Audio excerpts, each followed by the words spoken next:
Arnaud, let's start with you. How does what Amazon does in the area of connectivity feed into the vision of next-gen connectivity? What it is that you do? So I would probably start with a sort of a broader point and try to echo the brilliant speech from the Prime Minister this morning. I mean, given the risk arising from the current geopolitical context, extension of the conflict also beyond the physical sphere and to the digital world. I mean, speed of assessment, speed of decision-making, decisive action is absolutely critical and key. So this is where technology, cloud, AI, and speed in connectivity would definitely matter, and matters actually. So on our side, so AWS provide cloud infrastructure services to hundreds of thousands of customers across the planet. And we believe that digitizing with the cloud provide this kind of benefits. So speed, agility, and that helps government and enterprise customer to focus on what is the most important and what deliver the most value, so they can continue to deliver on their mission in a secure and resilient and innovative way. So basically, in respect of the current circumstances, we have noticed that those that have the strongest digital foundations, including connectivity, have proven to be better resilient vis-à-vis these current circumstances. So one example that I would provide very briefly is what we have done with the Ukrainian government at the beginning, or even right before the beginning of the conflict, which was basically helping the government to secure their data so that the administration, the university, critical companies like banking and financial institutions can continue to operate their critical services. And with one key goal is, again, to make sure that the country can continue to live, citizens can continue to access the data. So it's a big lesson learned because of the sort of a public-private partnership, and as it was mentioned by the Prime Minister this morning, what the public partnership can bring in this area is super valuable. This has been highlighted quite recently by EU Commissioner designate Kubilius in the hearing in front of the European Parliament. We have a lot to learn from this type of experience. So this is basically what I would like to highlight today. So this new partnership can have multiple forms. I mean, part of it can be a bit more diplomatic. It's strengthening ties with allies. NATO, for instance, I mean, this country is the hometown of a cybersecurity development center. It's one part of it. The other part of the cooperation is, of course, with company and technology provider, and you have a few representation of these technology providers today. We could do more and more together, and it's a super important thing to have in mind. And maybe I will finish with one more positive aspect after this sort of let's say short introduction, which is also AI is a super opportunity. It's an opportunity because we see more and more of the organizations that I've mentioned that are integrating AI in their long-term strategy. And this will help this organization, and are currently helping this organization, to move faster, more efficiently as well, to delivering on their mission. You can think about a lot of different things. Productivity is one, but security is another. So embedding AI and Gen AI in the internal processes is absolutely key. Think about the security administrator, for instance, how they can automate things a little bit faster so that they can concentrate on critical aspect of their mission. So AI is definitely a good opportunity, but again, coming back to the Prime Minister's speech this morning, more collaboration, leveraging the power of digital technology can help Europe to be more competitive and also more secure and resilient. If I could raise some quick-fire questions before we head to the next introductory remarks. You mentioned, of course, both optimism and collective resilience as well. And if we look at emerging technologies, where do you see the primary either technologies that support our collective resilience, but also that may challenge or threaten it? So I will probably link to what I've just said about AI.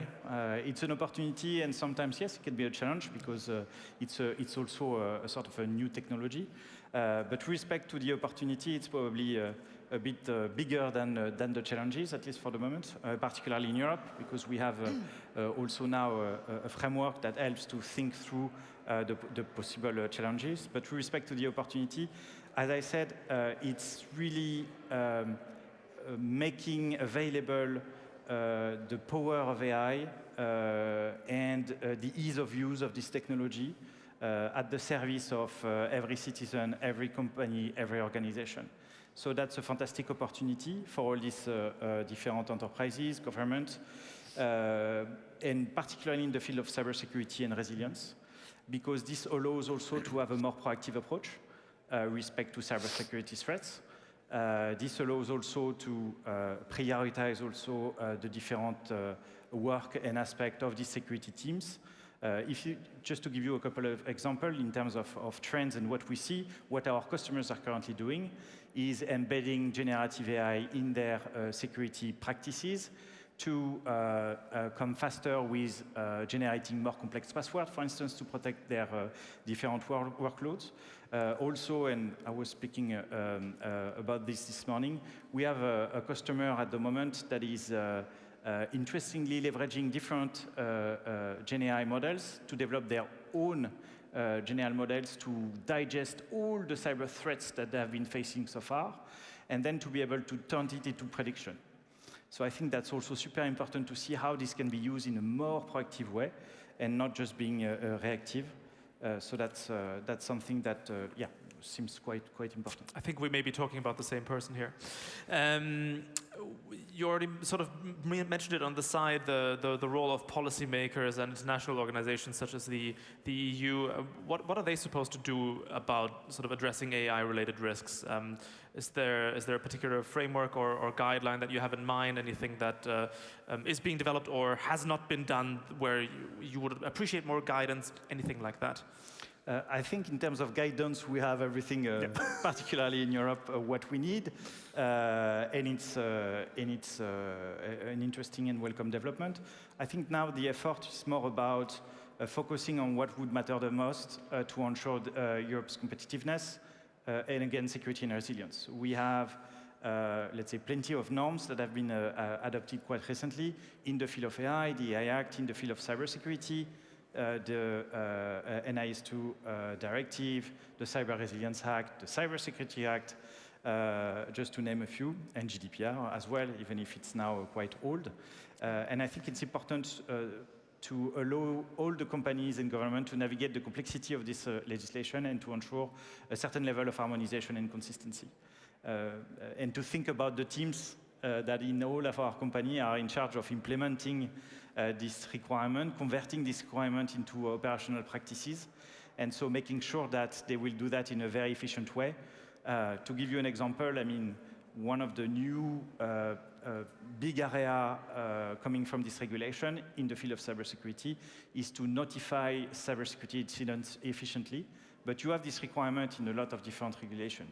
Sectorial regulation like DORA, more horizontal regulation like NIS2. So having more consistency between this legislation to avoid overlap of conflicting requirements is something that would help a lot and will accelerate a little bit the mechanism. And this is the goal of the European Commission, the new Commission, the next Commission, which is also to simplify a little bit this aspect and to make it easier for companies. So that's super important. Overall, these rules and any additional rules needs to be technology neutral and risk-based. Why? It's just not a simple expression. Risk-based means each companies, they have their own challenge. And they need a solution that is, solutions that are adapted to their specific environment.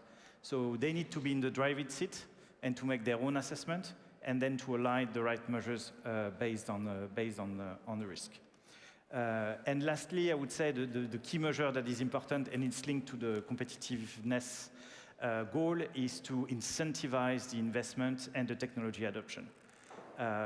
So the technology is here. I mean, you have here companies that provide technologies, but we need also to foster a culture of adoption, moving faster, adopting faster so that you can innovate more.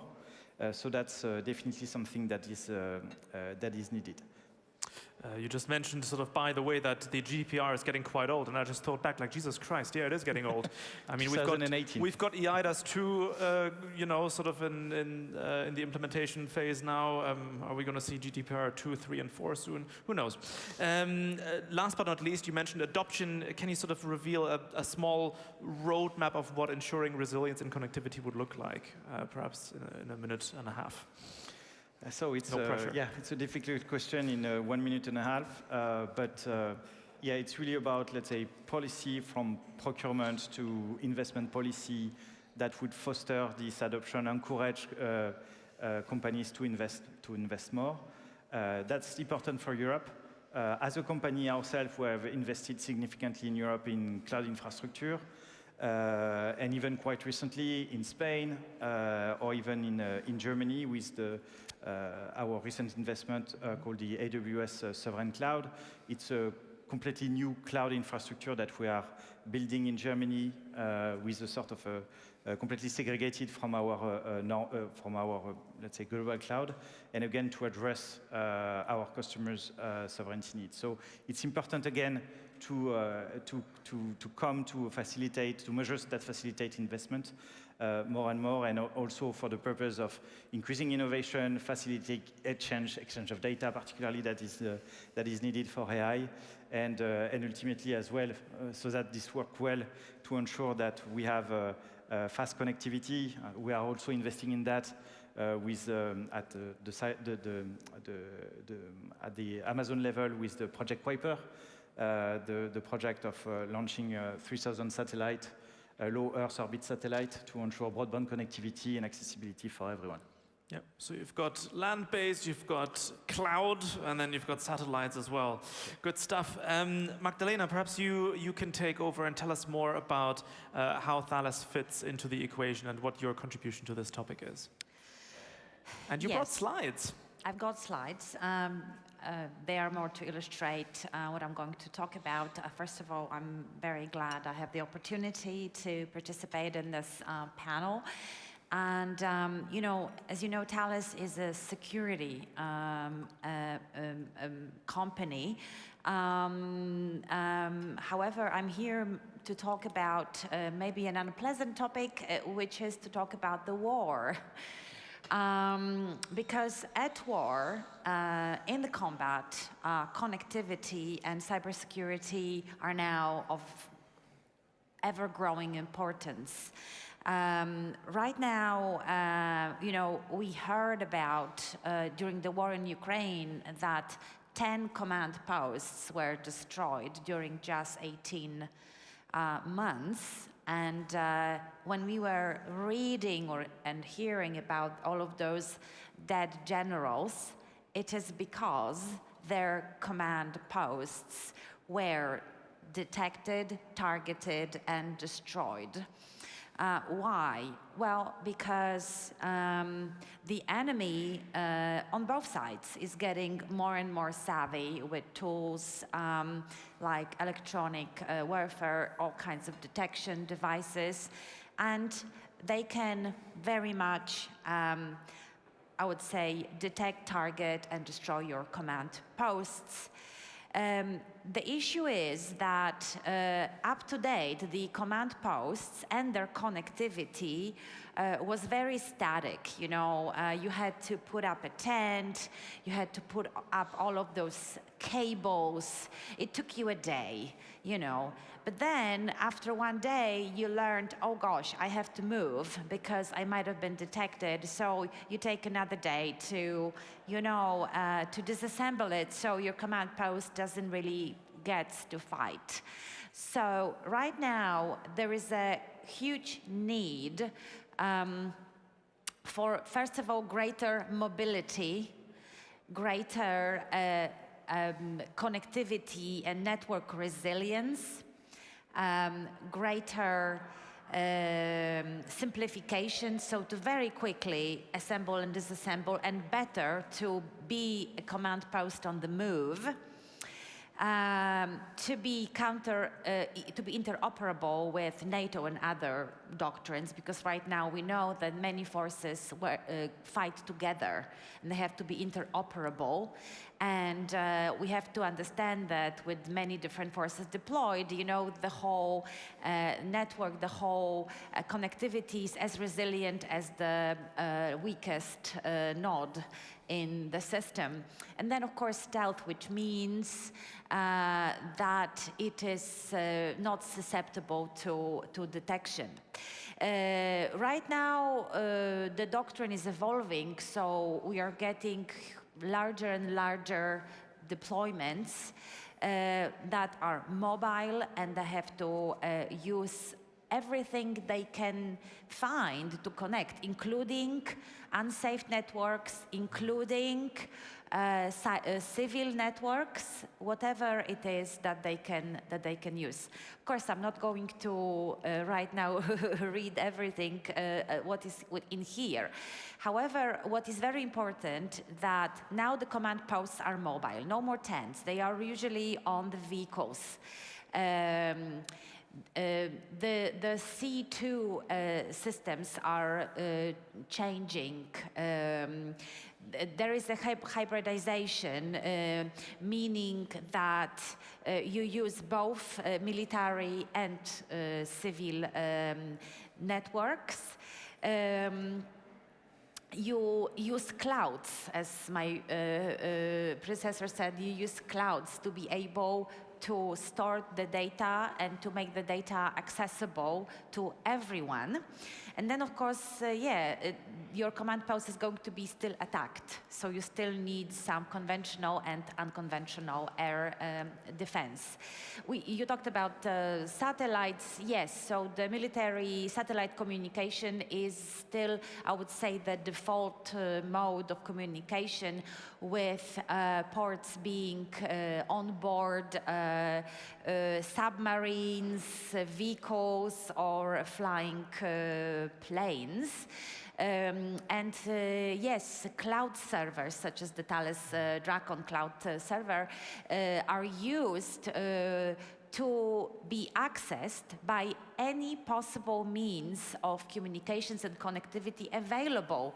It could be radios, it could be private 5G, it could be line of sight, it could be low orbit satellites, but also some widely accessible 5G networks, you know, of Orange, or, you know. What is also very important, that maybe I will skip it, that everybody can access the cloud, and everybody, regardless of, you know, where they are and at what level they are, they have access to the same information.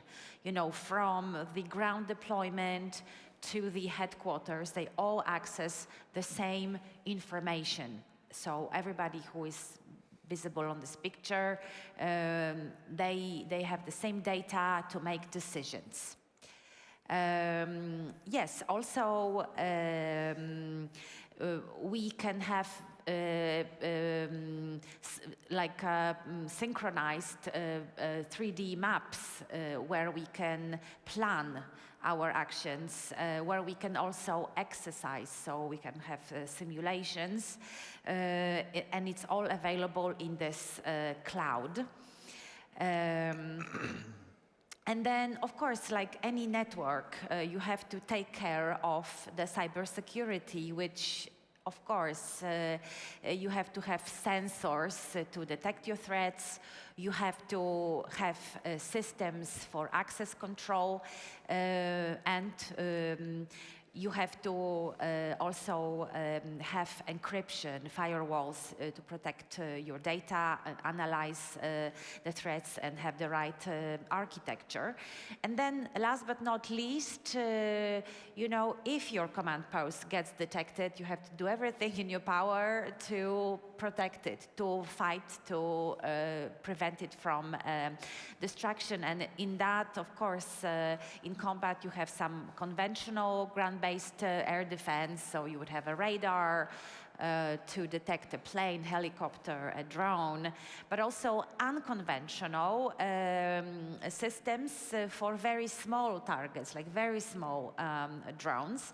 And maybe some kind of an interesting information, Thales has a system that's called Parade, counter-UAS system, that was used first for the civilian application during the France Olympics this year, where all of the stadiums were protected in this way. Of course, we didn't have the last element, which is the gun and the grenade, because you cannot use those with civilians and in heavy populated areas such as stadiums. However, you know, for sure we had high energy weapons and jamming devices to neutralize the drones that could really harm the stadium. And the same thing is applicable to command post, especially when it is in cities, for example, you know, somewhere headquarter based. So you can use a variety of protection against it. So yes, the connectivity, cloud, cyber has gone very deeply into the theater of war. It makes it better for decision making. It makes it faster, more intelligent, with sharing with your allies. However, it makes it more susceptible to being detected, targeted, and destroyed. So that's why it's so important in this aspect. Thank you. Yeah, cool stuff. I mean, plenty of takeaways there for me. Number one, the potential interaction with military doctrine. You know, that you now have more resilient, more mobile outposts like this. Number two, of course, the civilian use as well that you mentioned is quite relevant. I was reminded of the provision of mobile saunas to Ukraine from Estonia, which is another kind of connectivity bringing humans together. But that this mobile nature of some parts of the front, you know, it's extremely relevant. Let's head on over to Ricardo. Perhaps you can tell us more about how your work at Numergent fits into this discussion. Sure. Actually, I find it interesting that it seems like we're all coming at this from very different angles, actually, because a lot of what I have been involved with on the past few years is mostly a focus on the social side of resilience. Now, if the clicker worked, this would be easier.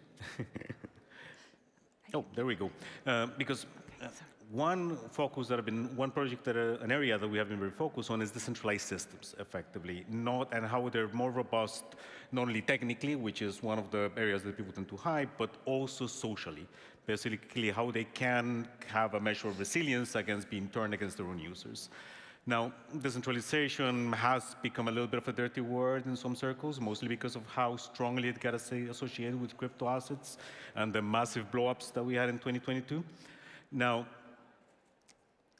even though these were all related to crypto and war, and they called this as decentralized, well, they didn't blow up because of a lack of regulation, right? These were all companies that were operating from regulated jurisdictions.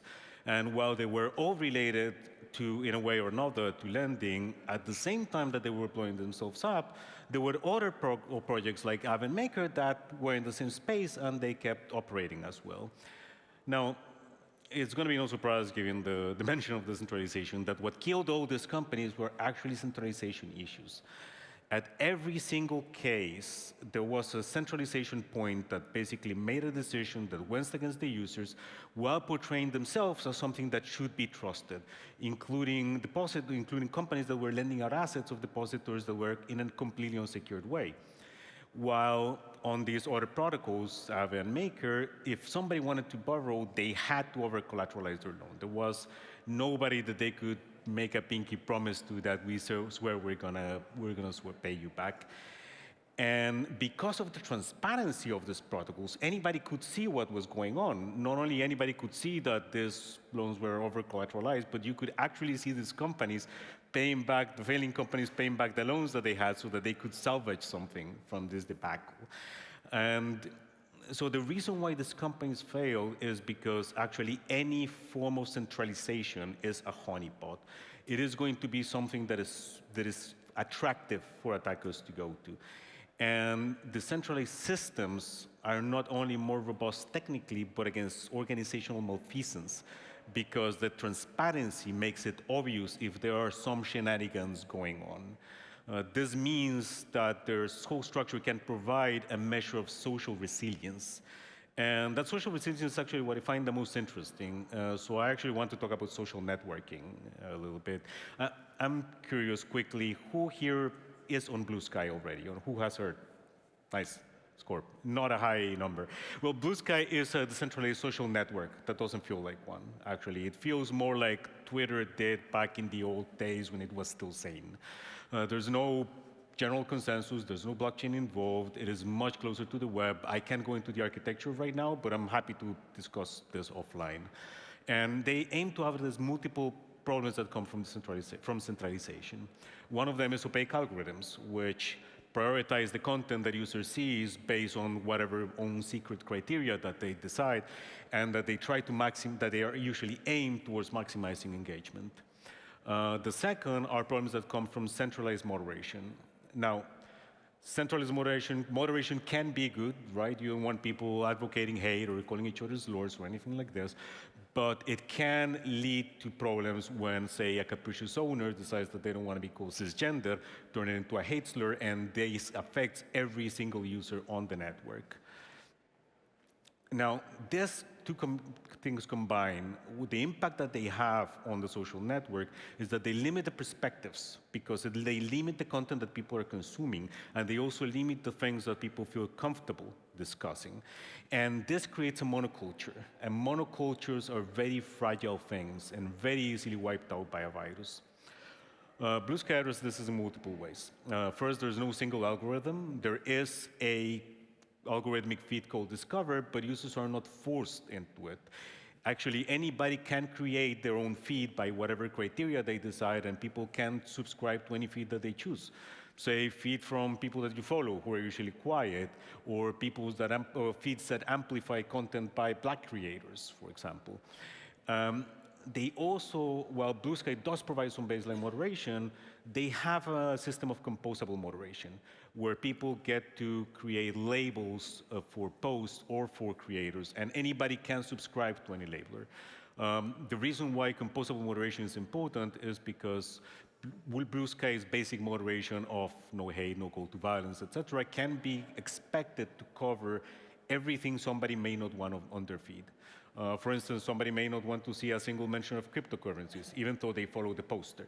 Or they may want to have a warning if a post that they're seeing comes from somebody who has a history of making misleading posts, even if the current post is factual. As I mentioned, anybody can make a labeler, anybody can subscribe to a labeler, which actually leads to people having basically their own view of what is on the network.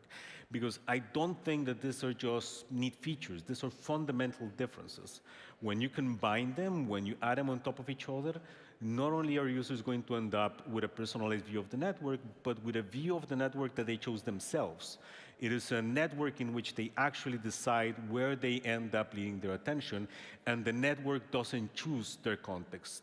The network also doesn't choose what sort of stuff they're going to feed to every user that they want to promote a particular view towards. And I also think that this is likely to have a positive impact on the spread of disinformation, because there is no single algorithm that a propagandist can show up and hope to gain in order to get access to the entirety of the network. But more importantly, I think that even small mutations, even a small delta on the content that people consume, can have a significant positive impact on the network because it's going to diversify the perspective gene pool. Now, of course, Blue Sky could turn evil tomorrow and decide to turn all these features off when they get acquired. But how they approach this is by solving the third major problem, which is lock-in.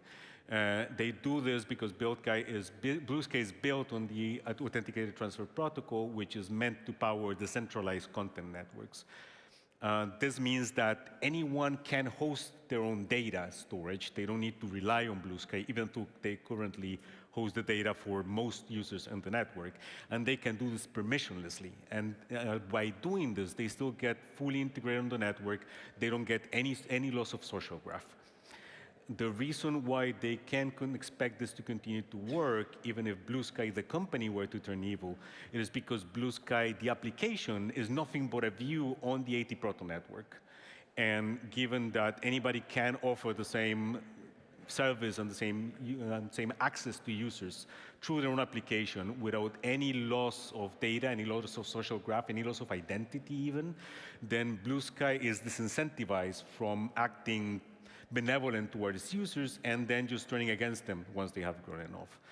And this basically means that a billionaire could show up and throw the GDP of Estonia at acquiring the platform, and they would still not get full control over it. They would just only control a single access point. And that is because the protocol itself does not trust Blue Sky. Why I think these things are crucial is because any large enough network is going to be an attractive target to co-opt eventually. The possibility of driving the perspective of dozens or hundreds of millions is just too appealing. So you cannot rely on having the right person in charge or having a benevolent donor. User control needs to be built in from the start.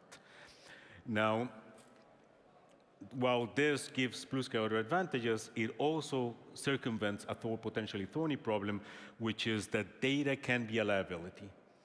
Given that any large enough system, centralized system, is a honeypot, you actually, if you distribute your data to the users on the network and let them choose who to share it with and how, then you're making your system a lot more resilient towards attacks.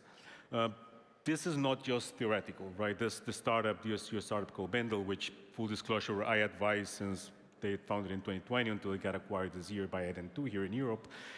They built the largest self-sovereign identity on the network, on the United States, connecting hundreds and hundreds of companies, all verifying information for users from COVID vaccination certificates to user identity. During those 4 years, they did not get penetrated once. They didn't leak any data because any attacker would have had to access every single user device in order to get access to the individual user's data. Why this is important is because we're not just talking about technical systems. We're talking about human networks. And humans slip up. Humans can be co-opted. Humans can be coerced. And while I don't think that we can ever fully remove trust from any complex system, I do think that we can reduce trust by decentralizing. And the less trust is required on a system, the more robust it is going to be. Thanks. Awesome, thank you so much. I believe we only have a handful of minutes left. So what I would like to do with the three of you, because as you rightly said, we are approaching the same topic from very different angles. I would like to bring us all towards the area of conflict for just a minute, where both social networks and of course military command posts and of course data infrastructure, server infrastructure all play a role. If we look at the current conflict situation globally, and if we want to zoom into particular conflicts, you are free to do that as well. Where do you see your areas of expertise moving over the coming couple of years? I think is the only semi-informed decision that we can make. But any thoughts on where you think your particular spaces are moving? Arno, maybe we'll start with you.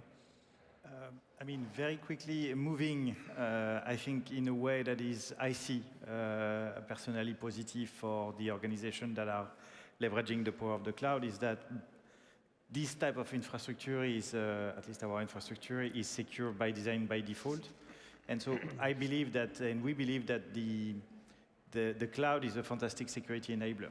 So moving forward, if we think about various type of organization in government that wants to not only being able to use simple tools to secure their data, or if they are more sophisticated, to do it also, so to build very complex systems, they can do that with the cloud.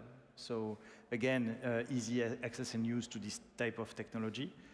So that's one aspect of it. So security again. And then you have the resilience piece, which is, I mean, given you are relying on infrastructure that are interconnected and redundant, this ensures, again, the sort of survivability. It's not a beautiful term, but at least in terms of image, that's important to remember. Survivability of the data, regardless of these geopolitical risks. So I think it's more or less what I would have in mind.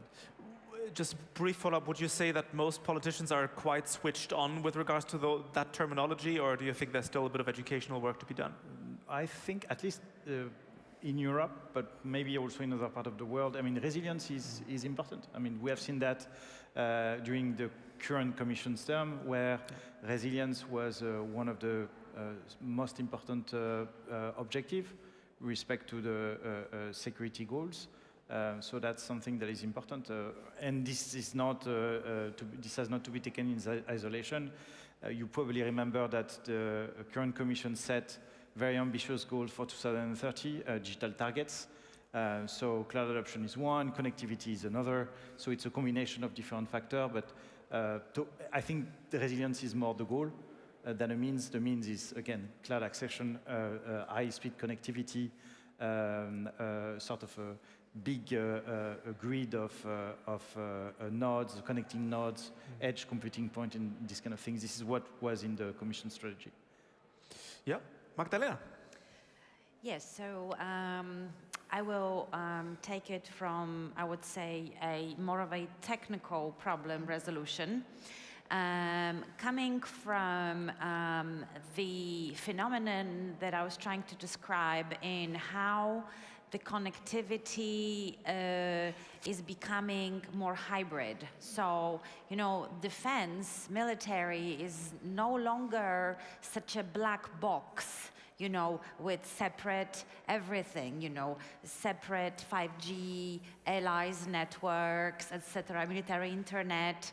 Now, because of the fast-changing environment, because of detectability, because of mobility, data and networks, military and civil, they become intertwined. And especially, you know, when we look at the cloud solutions where the cloud is fed by both civil and military networks, when the data is both coming from the military and civil works,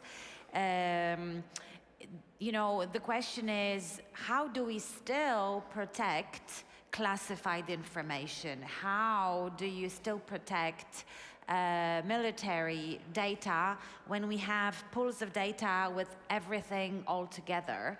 So to explain the concept that is now being thought about is that every single specific data will have their ID card.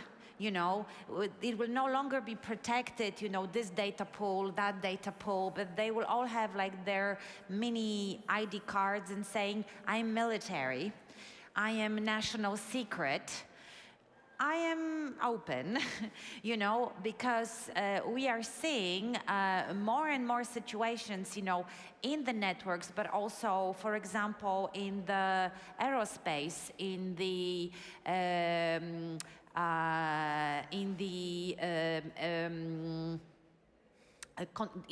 aerospace control systems, you know, how the data from civil radars is connected with the military radars. So right now, we can no longer think of pools of data and protect data as pools. We have to protect and be able to identify individual pieces of data and protect it like that. It's much more complicated. However, because the whole world, there is such a blurry boundary because of hybrid war,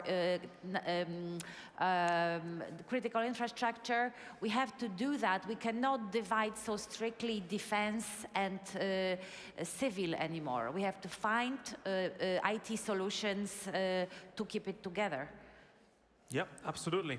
And I mean, Arnaud already mentioned the resilience aspect, which in this sense was more pointing at the technological perspective, but also we're talking about democratic and social resilience as well, which probably where you fit in quite nicely. Where do you think all of this is moving, and do you with the user base of the network at the moment, is it mostly based in Europe, or how do we see all of these distributions going on? Good question. Now, first of all, I'm not part of the Blue Sky team. I'm not an investor. I'm just here as a huge fan of how they're going about things, just to make it's a point clear. Worthy of discussion either way, because yes. we see it's on the rise. So I take your point. Now, one great thing that Elon Musk has done is that he has kind of like become a pro bono chief growth officer for Blue Sky. Every time he blows something up at Twitter, you get millions of people signing up. The last numbers that I saw, the network had a very large cluster of Brazilian and Japanese users. That seems to be balancing out worldwide, particularly after the US election. They have been getting a large influx of users, where I think the network has pretty much doubled in size in about a month. The last number I saw was closer to 19, 20 millions. So it is quite a globally distributed, quite a globally distributed community at this point. You asked originally about conflict and how this can help up to a point. I mean, we had speakers earlier talking about helping in the front lines of Israel and Ukraine, wondering about the impact of controlling your attention to something like this seems almost like a first world problem. Yeah. But up to a point, you have to wonder how much of what we are seeing now in first world countries actually comes from an informational divide, basically.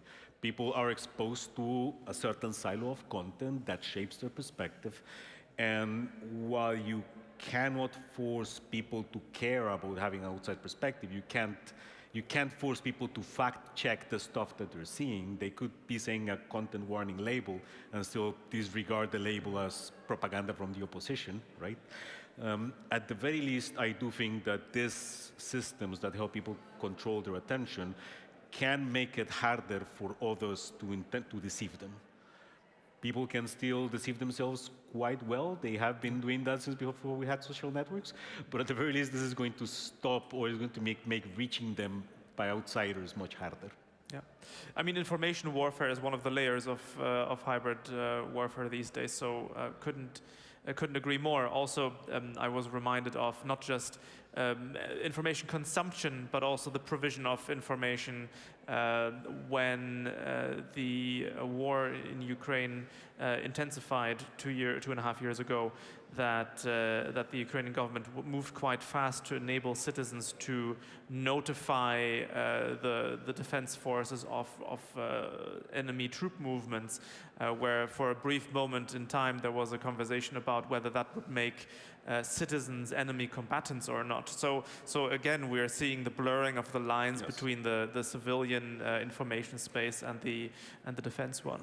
And actually, now that you mentioned Ukraine, I do think that particularly in the early stages of the war, Ukrainians themselves, like Ukrainian citizens, did a sensational work of presenting to the world what was going on precisely through their own perspectives on social media, from TikTok to Twitter to anything. Right? Yeah. So I do think that this has a sensational example in the future. You just want to make sure that this is happening through a network where those perspectives can't easily be censored. Yeah. Yeah, throughout history, throughout the last 150 years or so, we've seen that every single war that comes and goes progressively becomes always the most widely covered in terms of media reach war in the world, and so the wealth of information that we receive out of these conflict zones is getting more and more immense. I'm afraid that this is very roughly the time that we have left for this panel. I would like to personally thank you very much for sharing your thoughts from very different perspectives on a very important topic. Please join me in putting your hands together and thanking the panelists. Thank you very much.